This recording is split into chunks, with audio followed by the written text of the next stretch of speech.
નમસ્કાર, હું છું રાહુલ વેગડા. આપનું સ્વાગત કરું છું એશિયાના સૌથી જૂના અખબાર મુંબઈ સમાચારના ડિજિટલ પ્લેટફોર્મ પર. ચાલો જોઈએ આજની મુખ્ય હેડલાઇન્સ.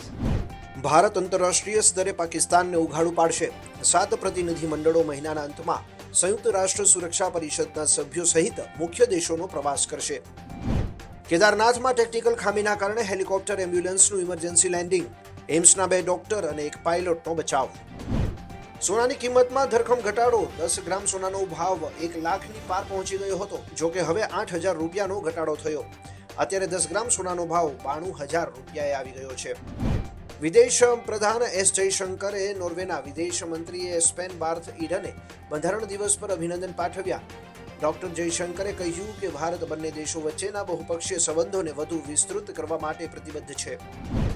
જમ્મુ કાશ્મીરના વિવિધ સ્થળોએ સ્ટેટ ઇન્વેસ્ટિગેશન એજન્સીના દરોડા. સોપોર, બારામુલ્લા, હંદવાડા, ગાંદરબલ, શ્રીનગરમાં દરોડા. મુંબઈ એરપોર્ટથી ઝડપાયા આઈસિસના 2 આતંકવાદીઓ. રાષ્ટ્રીય તપાસ એજન્સીને મળી મોટી સફળતા. ગુજરાતમાં મનરેગા કૌભાંડમાં મોટી કાર્યવાહી. દાહોદમાં મંત્રી બચ્ચુ ખાબડના પુત્ર બળવંત ખાબડની ધરપકડ કરવામાં આવી. ગુજરાત રાજ્ય પર વધુ 4 દિવસ માવઠાનું સંકટ રહેશે યથાવત. આજે સાબરકાંઠા, અરવલ્લી, પંચમહાલ સહિત ઉત્તર ગુજરાતના જિલ્લાઓમાં હળવાથી મધ્યમ વરસાદની આગાહી. આગામી 6 દિવસ મહત્તમ તાપમાનમાં વધારાનું અનુમાન.